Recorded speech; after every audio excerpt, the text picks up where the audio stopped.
ये है भारत के प्रसिद्ध कथावाचक पंडित प्रदीप मिश्र जी और इन्हें सीहोर वाले पंडित जी के नाम से भी जाना जाता है। प्रदीप मिश्र जी की कथा भारत में कहीं भी हो, किसी भी राज्य में हो, उन्हें सुनने के लिए भक्तों की भीड़, श्रद्धालु की भीड़ भारी संख्या में उमड़ पड़ती है। प्रदीप मिश्र जी की कथा को सुनने के लिए जिस स्थान पर कथा होती है उस स्थान पर लोग 2 दिन पहले से ही पहुँचना शुरू कर देते हैं और जितने दिन तक कथा होती है उतने दिन का अपने पूरे बोरिया बिस्तर का इंतजाम कर पहुँच जाते हैं कथा स्थल तक। दिन में तो लोग प्रदीप मिश्र जी की कथा को भक्ति भाव से सुनते हैं, लेकिन रात में कथा स्थल का माहौल कुछ अलग हो जाता है। तो दोस्तों, इसी रात के माहौल को देखने के लिए हम भी जा रहे हैं कथा स्थल तक, जो कि हो रही है छत्तीसगढ़ के कोड़िया में। तो चलिए दोस्तों, हम लोग भी चलते हैं कोड़िया और आपको दिखाते हैं कथा स्थल में रात का माहौल कैसे रहता है।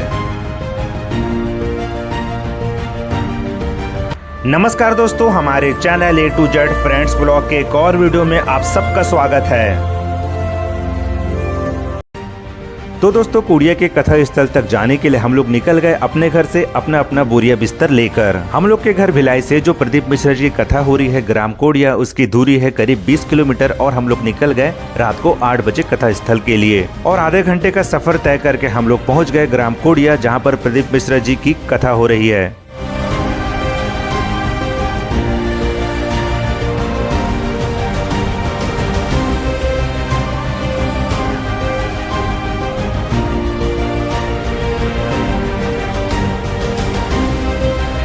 दोस्तों, जैसे ही हम लोग कोड़िया के कथा पंडाल तक पहुंचे तो हम लोग भी वहां का रात का माहौल देखकर चौंक गए। दोस्तों, प्रदीप मिश्र जी की कथा को सुनने के लिए, प्रदीप मिश्र जी को देखने के लिए लोग बहुत ही दूर दूर से आते हैं। ये बात तो हम लोगों ने भी सुना था, लेकिन हम लोगों ने जैसे ही कथा पंडाल में गए तो ये बात हम लोग भी जान गए कि हाँ, प्रदीप मिश्र जी को सुनने के लिए, देखने के लिए लोग बहुत ही दूर दूर से आते हैं।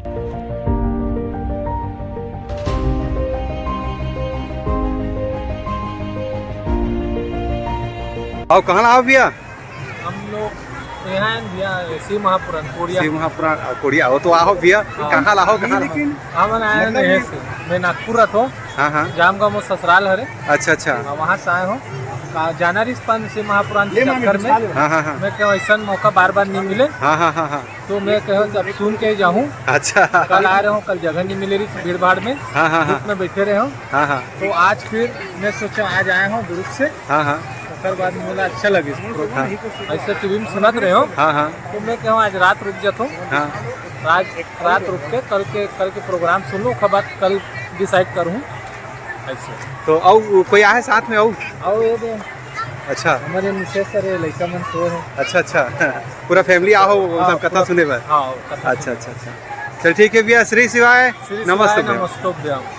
दोस्तों, ऐसे ही कई और श्रद्धालु से बात करने के बाद हम लोग चले गए कथा पंडाल के अंदर में और वहां पर जाकर देखा रात का माहौल। तो दिन से रात का माहौल काफी कुछ अलग था। तो चलिए दोस्तों, चलते हैं इस कोड़िया के कथा पंडाल के अंदर में और आपको भी दिखाते हैं कि अभी वहां पे रात का माहौल कैसा है।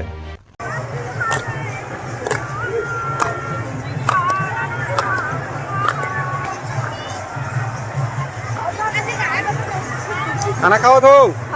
अच्छा। हाँ।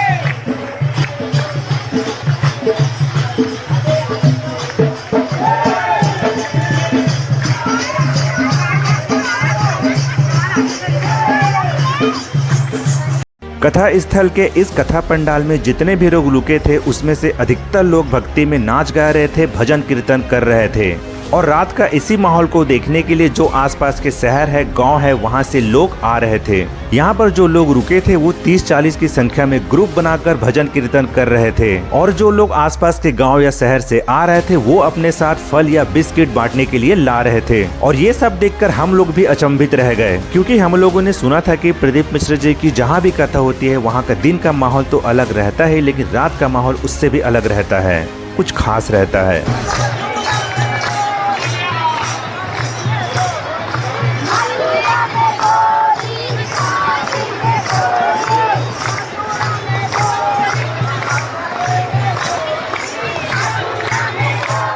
श्रद्धा भक्ति क्या होती है वो इस जगह पे आके पता चलती है कि श्रद्धा भक्ति क्या होती है। लोग 7 दिन के लिए इस जगह पर प्रदीप मिश्र जी की कथा को सुनने के लिए पहुँचे हैं। लोग छोटे छोटे दूध मुहे बच्चे को लेकर 7 दिन के लिए इस कथा स्थल में पहुँचे हुए हैं। बूढ़े बुजुर्ग अमीर गरीब सब इस कथा में 7 दिन के लिए घुल मिल गए हैं।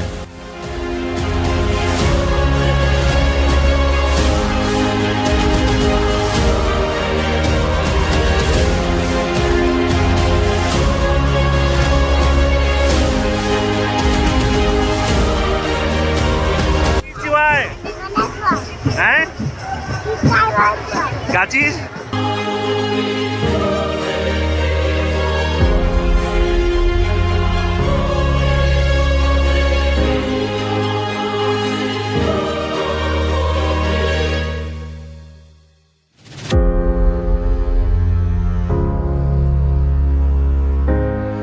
दोस्तों प्रदीप मिश्र जी की कहीं भी कथा होती होगी वहाँ पर रात का माहौल ऐसे ही रहता होगा। लोग पूरे भक्ति भाव में नाचते गाते होंगे।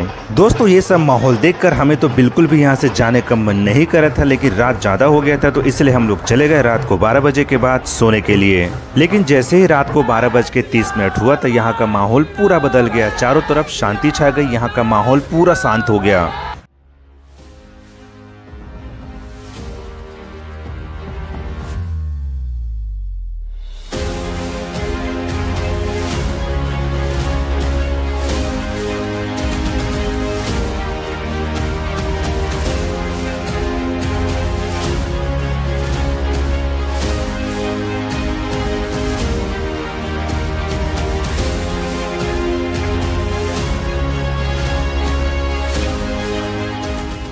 क्योंकि जितने भी लोग नाच गा रहे थे वो सब के सब सो चुके थे, क्योंकि यहाँ पर एक बहुत ही अच्छे नियम का पालन हो रहा है। क्योंकि समिति वालों का कहना है कि जो भी लोग इस पंडाल में रात को रुकेंगे वो रात को 12:30 तक ही नाच गा सकते हैं, भजन कीर्तन कर सकते हैं, उसके बाद उनको सोना पड़ेगा। और ये जो नियम बनाया है समिति के द्वारा ये बहुत ही अच्छा नियम है। ऐसा नियम हर कथा पंडाल में होना चाहिए।